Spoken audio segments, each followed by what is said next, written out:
Hi, listeners. Welcome to the She Speaks Life podcast, a weekly encouragement where we share our God stories.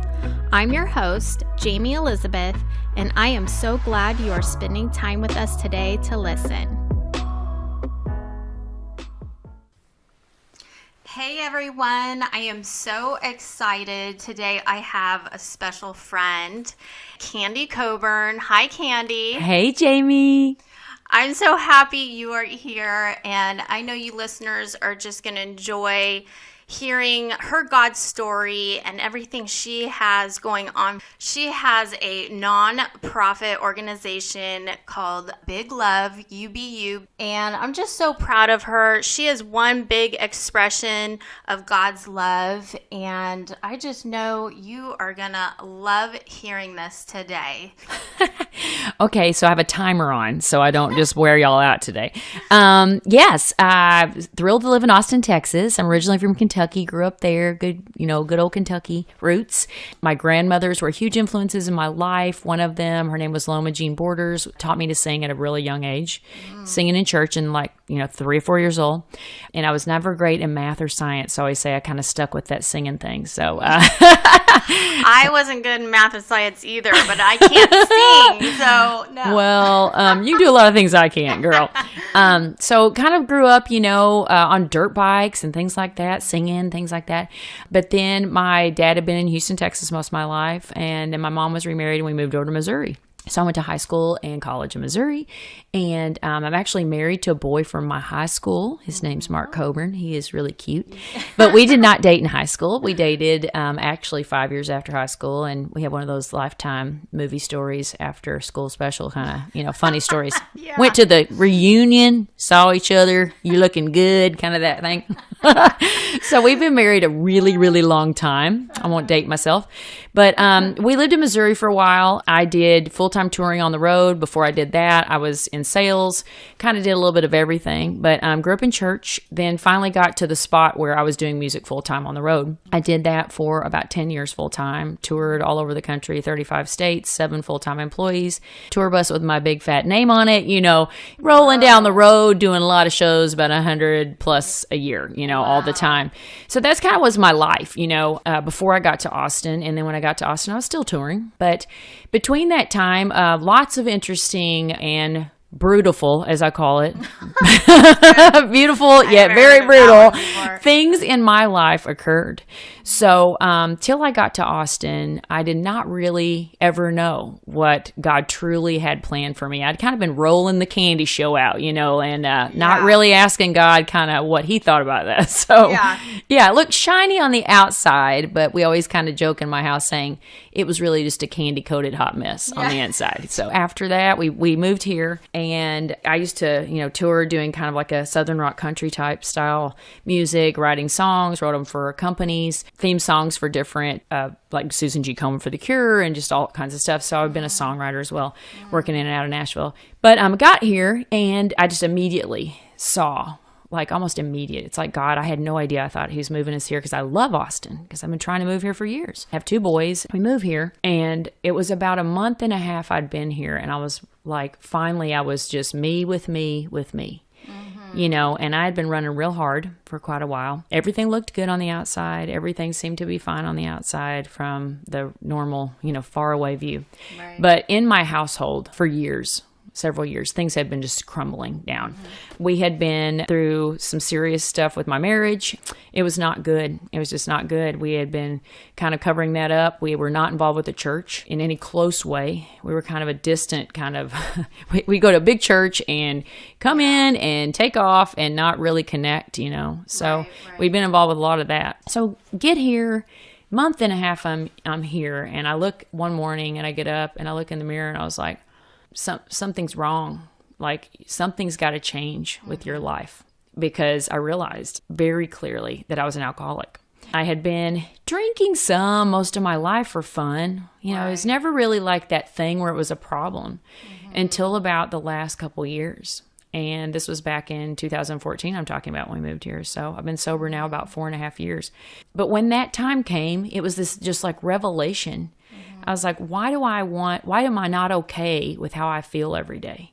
Why is it that every afternoon, no matter what I tell myself in the morning when I get up at 4 or 5 o'clock, like I don't feel okay in my skin anymore. Right. I'm very fearful, and I'm very like not, I was just not in any place that I could hear God. And it was so lonely. And I'm married still. We've been able to stay married through many, many terrible things, but we were not connected. And certainly me and God were not connected. So I grew up really religious, right? But the difference of having like a true, deep relationship with the Lord was something that I'd heard people talk about, but I thought, well, maybe it's just I'm missing something. Maybe I'm not that guy, right? So that morning that I looked in the mirror and said this, I was like, God, okay, you've got to help me today. I don't know what this is. I've tried everything. I've tried to not drink. I've tried to count my drinks. I've tried everything with the drinking. But nothing, it always went back. And it seemed to always go back to be something that was even worse than before. Nothing on the outside looked wrong. I still had a job. I still made money. I still looked like everything was fine. My kids still went to school. Nothing looked like it was really broken because I was functioning. Right. I was going to ask you if you were still touring while this is all going on. Yeah. It was. And does it kind of go hand in hand, musicians touring and then getting into the drinking? I think that it's not an absolute. What I did not know till way later in sobriety was that, we have a whole basket full of people in my family line that have been addicts, in different ways. Alcoholics, certainly. And it was never discussed growing up. So I just did not know that was even something that I might even be susceptible to, Right. It's a disease that is hereditary, and I just did not know. And many people like me, I didn't really to become an alcoholic, like where you cross some line that's imaginary. We don't know where that line is, but where I could not make a choice anymore. I didn't know that was even a possibility growing up. Right. So during this time, that morning that happened, I was like, God, okay, show me whatever. And immediately I knew I needed to go to a 12-step meeting. I look at my phone. There's one literally 3 miles down the road from my house starting in like 30 minutes. And I'm like, okay, petrified to go. Yeah, I would think so. Like so scared and feeling humiliated and like, oh my gosh, what are people going to think of me? Is this the right thing? I mean, I don't even know, You've never been. Right. So. Well, I'd dotted in a few before, so I should have had a clue maybe, because there've been years before that I was like, do I have a problem? Nah, I'm good, Right. And I just did not know how to even, I wasn't ready, Yeah. So anyway, so I go in there and it was like immediately I sit down and I tried to be all covert with the glasses and a hat on and thinking I'm all that. Yeah. I thought everybody must know me. I had a little bit of an ego. Still working on that. Disguise myself. I'm going to look incognito for all the, exactly. I mean, whoo. I was a hot mess and still working on my hot messness. But that day I sat down and I started hearing people say and express exactly how I felt and exactly the things that I felt like what I told myself every day and the lies that I was telling myself. And they laughed and they had joy and they were like positive. And, they were talking about how God in their lives had changed everything. And I'm like, wait a minute, this isn't a churchy thing. Come on. Like, really? Yeah. What's up? Is this like a cult? Come on, Yeah. And I'm like, cause it's not, it's not under like the banner of Jesus. So like, what is this, But what I realized is I immediately knew this is my people. Oh my gosh. All my life, this is where I fit in. Yeah. So I was like, here it is. Woo, way to go, girl. Yeah. But best what decision ever. Yes, it is. It's like, this is what I was built for, evidently. But what's amazing and a miracle to me now is that walking through those 12 steps, they're all totally divinely made. And God put this, I would say, as a side door for many of us that are a little too stubborn to maybe get it. Or maybe we just needed a fresh look at the Cliff's Notes version, right? Of how to live. So, I've been in the program for a while of 12-step work, and it's just changed my life, literally changed everything. It wasn't easy at first at all, and it was like changing every single thing in my life. But what was awesome is that I was able to start just seeing the difference of how I felt, seeing and hearing from God. And that was the revelation, like, oh my gosh, I can, I even if it's a tiny little, maybe it's a billboard I saw today that said, hey, Candy, whatever. In my mind, I'm like, oh, that was the answer. That's it. I started being like aware and really just present for what God had. And that was a revelation to me because I've been begging God to speak audibly, like, James Earl Jones, Candy, you're going to do blah, blah, blah, but I had heard nothing like that. Yeah. So it was just amazing to start hearing God and like even seeing what I call God winks happen. Yeah, that was me when I was just drawing really close to him, finding out what this whole personal relationship with Jesus was all about. And I just remember little snippets of, is that him? Is that his voice? That's not me thinking that, is it? And then as you respond to it, it gets confirmed. Like, okay, this was totally God speaking because this is what happened. And I just remember going through the whole process. It's almost like an exercise, just training the ear. Totally like a workout. You just keep practicing. Yes. Yeah. And the more you practice, the more it just starts coming natural. And then you're like, okay, now I can determine. Right, because I thought something was wrong with me. Right. I'm like, okay, well, why does everyone say, oh, God told me this? I'm like, God's never told me anything where I can hear him in my ear. Like, I mean, I did not understand that God can speak through other people. God can speak through, honestly, the radio. That's really how I hear God, in all the weird ways. And totally. And he's so kind to speak to us in the way that we get it. Right. Our own unique personality. And he has I think he has a great sense of humor. Because it had to be kind of funny with me, for me to hear. Yeah. So that, like I said, that first year was not easy. It was the rebuilding of everything. It was rebuilding of relationships in my family, my marriage, every bit of it. But God was so kind and just kept like honoring that obedience of just walking. Like just sometimes it was just walking and going, okay, like today is hard. I just have to do this day. Right. But every day just kept lightening. And what I found is that in my world now, it feels like, oh my gosh, these are my people because they are broken. And just like me, I'm still broken every day, but God just has me walking through today with him, totally restored today. And I get a day at a time. Broken. Yes, we are. It's so, that's why I love the Old Testament now. I'm like, oh my gosh, they're all messed up. They're all messed up, but God used them. If he can use those Israelites, I am so one of those guys, totally. And that's the awesome thing too, is I believe that it's never too late. Here I am at this age doing something totally new and completely I would have never guessed in my life, So I shifted out of touring full time and was more local. Found our awesome church as well, which started changing our life. And if anybody's out there and they don't have a home church where they know you, where they know your heart, where they know who you are, where they know you're messy, go find it, because that changed our family's life. It changed our marriage. It changed everything. We have a small group that they know every gross, disgusting thing about us. And that is precious. Yeah. And it's very rare to find. Priceless stuff, and that's freedom. Living the same life, inside, outside, wherever you are, in all walks of your life, is freedom that God, he loves it so much. I think his heart just gets so excited about us living out loud like that. Yeah. And to me, there's nothing that's off limits. Everybody knows all of my nasty story. I'm an open book because God gave me this second chance to have a great life that he always planned. I was just too stubborn. My grandma told me when I was a little kid, like, Candy, you're supposed to sing for the Lord.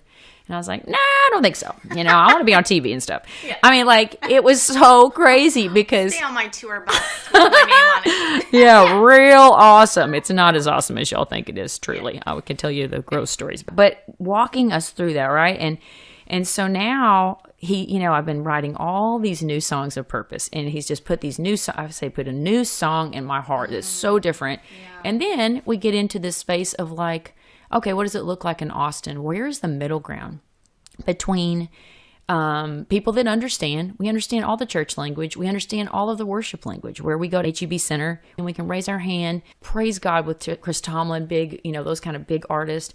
And it's, I love those events. I love them. Yeah. And then there's the other side of the life that is downtown Austin, Texas, are the live capital music of the world, where you can't sing a song really in most venues that has anything about what God's done in your life.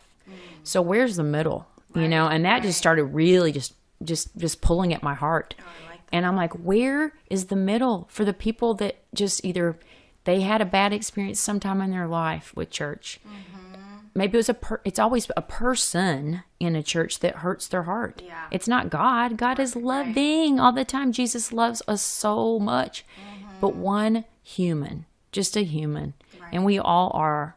They just made a bad choice and hurt that person, right? So then the whole church looks like it's that person. Right. So what about those people? Like my heart bleeds for those people. The ones that whatever happened, they don't feel like they can come into a building yet and go, oh, I get all this. It was just killing me. I was like, why is there not more in the middle? Which is how the nonprofit was born. I thought, okay, how could this be done where our great musical and artistic community here can be supported? Other nonprofits that are of purpose, that are doing great things that nobody even knows about, they have a tough time doing events because they don't have the money to afford putting on a big concert and getting artists and doing and even knowing how to plan that. Right. That's where I came from, and God was able to use it. You know, I was in the front of the stage, not in the back. But it's been wild because God gave me this great, crazy dream. And, you know, I meet with a couple of people, and it was about me being in the back of the stage. And all I could see were all these people on stage in front of me. And there's this big light and people, and it's joy, and like you could feel it. And I was like, what does this even mean? Yeah. And I kept having it. I was like, I think I'm supposed to get out of the way. So, and then I started meeting with all these people smarter than me, and they're like, Candy, you're going to have to follow this dream. And I was like, God telling you, giving you the dream again. And I was like, come on. Yeah. And these people kept meeting with me, and they're like, yes, and they're praying, and it just became more clear and clear and clear. And we're like, we're going to do our first music festival downtown Austin. I have no idea what I'm doing. I've never worked with the city or the insurance or the stuff. And God just walked us through that. And this little team we had last year was precious. In 2018 was the first one. We had 30 artists on one stage in one day, and it was just truly unbelievable. Like from beginning to end, learned so much. So then we did one in the fall, and it was very different, but it was, and each one of them have paired with another nonprofit. Last year it was for Austin Disaster Relief Network. This fall it was with The Refuge, which is a sex trafficking ranch, restorative ranch for girls coming out of sex trafficking. Right. This spring it's with Survive to Thrive, which is a domestic violence sex trafficking rescue nonprofit as well. And it's been so exciting to keep seeing it grow. Now this year we have all these artisans and nonprofits and these tents that are added and new more food trucks, which is important in Austin. So it just keeps growing. And now we just started in February our new house concert series. So that every 2 months we're able to also bless another nonprofit with a smaller event and keep these ongoing. So I have no idea what God's got. We're just continuing, and it's all been just coming.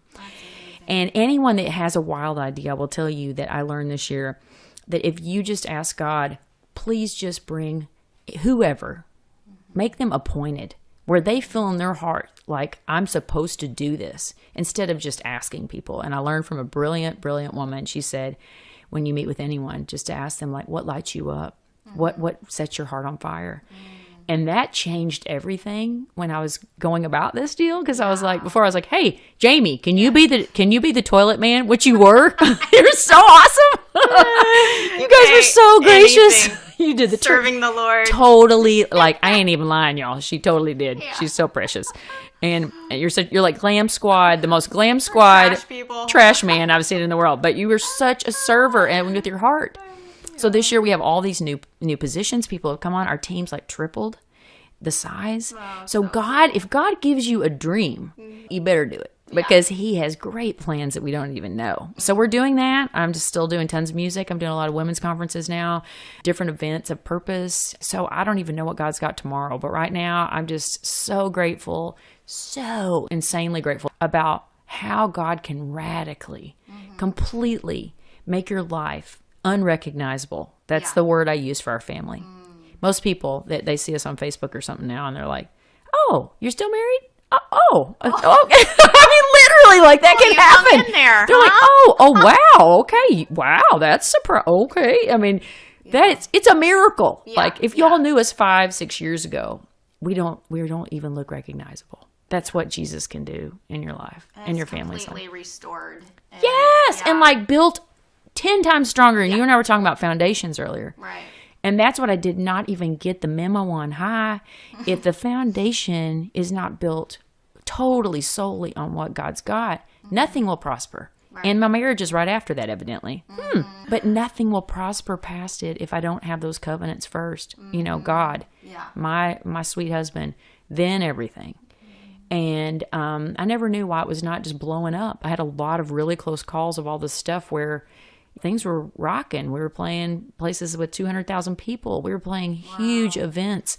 But no, it never should have prospered because I did not have it built right. And God had something for me that I didn't even know. Yeah. So I'm telling you, I'm so grateful and just, every day I can't believe this is my life now. Yeah. Yeah, I love it. It's that overwhelming filling up of God's love. Mm-hmm. And it's just, you can't express it in words because it's so intense when you're walking in his yeses every day, the obedience, how much favor and the rewards you get walking in that. And it's just amazing. I love watching you and seeing what God is doing through you and how you've just got a team with you coming alongside you and being your cheerleader and your encourager and supporter. I just love everything about what you got going on, girl. Well, I'm so excited that you've been brave and fierce about the podcast. For all of us to be brave. You know, this is it. This is the round we're in. We're not coming back for the second and third rounds. We are here to do things of purpose, things that matter. Get on fire about something, whatever it is that lights you up. I've just been encouraging women, like these women come to my house and they worship and they pray on Fridays, and it blows my mind that they take their time out to do it and make it a priority. But it has changed my life of seeing how prayer matters, to love on them and to get them around you and to sharpen that iron. Because, man, there's just so many amazing things happening, and I'm so blessed to be here in Austin. And thank God, thank our church. Expression Church has been such a major part. I wouldn't even know you if we didn't go there, you know, and I'm just so grateful for all those things. And, you know, I think also it's been really cool because God's given me a ministry and a mission area that's off the beaten path. And I've always been an off the beaten path girl anyway, but it's really beautiful to see that, you know, he's shown me very clearly, like when I ask a lot, it's like, God, who do you need me to serve? Yeah. And my people really are outside the church box. Because my goal and my hope for all is that they all have a church family and a home. Amen to that. You know, so I love being in this space. We'd love everybody to be in the festival, of course, and be a part of it. Bring any friends that are in church, out of church, whatever. But it's just a great day of celebration. It's not billed as a Christian event. It's billed just as a God's Big Love event. And churches from all over Austin are a part of it. So it's been super neat to see how that's grown. So go. Bring friends. Saturday, April the 13th, downtown Austin. Yeah, and I just needed to add, because what hit home for me was when you said, I didn't even know what I was doing. I just was doing it, obeying, and still don't. Podcasting.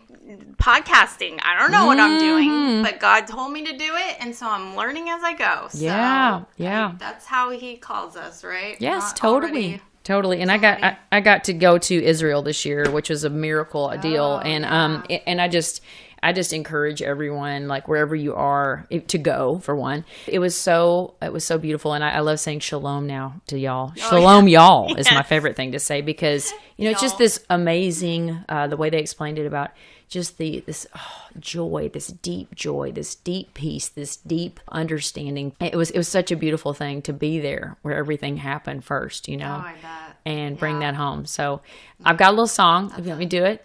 Yes. So the date for the event is Saturday, April the 13th, 2019 at the Pan American Recreational Center, downtown in Austin, East Austin.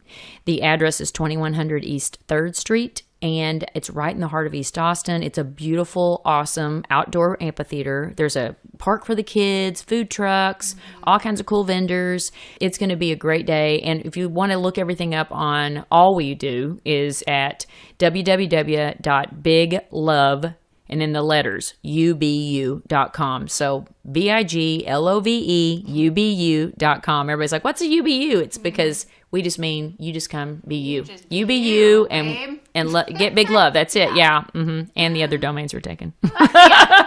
So, yeah. I love it. It was meant to be. Yes. Let's hear. Okay, cool. So I was just, I have the last record I have out called The Good Life, which that's what we're living, y'all. And this song, when I was working on the song, we had kind of like, I would call it a a ghetto way to get down to our dock. At the time, we didn't have, I call it Lewis and Clark land. So I was going down there with my little backpack guitar, and I would take it down there and write songs. Some songs, they don't take that long. Some takes a really long time. This song took about 5 minutes, which is my favorite kind of song because I have no patience whatsoever. But I love how God gave it to me, because wherever anybody's at, we all need help. Yeah. All the time. That's right. All day, every day in Austin and everywhere else. So I just hope it brings some hope to anyone, for wherever you are right now. You're not walking alone. Yeah. You got your people, and you got Jayme right here. And I'm so glad that you're spreading out some hope and joy with people. So good job, girl. Thank you.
Beautiful. Hope is on the way. I've got like warm tingles going out through my body. That's the Lord. Those are all the Lord's songs. Oh my gosh. You're a beautiful beautiful expression. Man, that was wonderful. Thank you so much. Thank you so much for having me. Oh my gosh, what an honor. And Love it. Listeners, you're welcome. That was beautiful. That just makes your week right there, your month, your year. So check her out at Big Love UBU in April. Yes, and we're on Facebook and all the music's just at candycoburn.com or iTunes and all that stuff too. Yes. Wow, amazing girl. Thank you. Thank you so much for listening today. I trust that God has encouraged you through this message. For more information on this ministry and to access free downloads, please visit my website at jaymeelizabeth.com and sign up. You can also find me on Instagram and Facebook at Jayme Elizabeth She Speaks Life. That's JAYME Elizabeth She Speaks Life. Until next time, my friends, I pray God reveals himself through your own life story.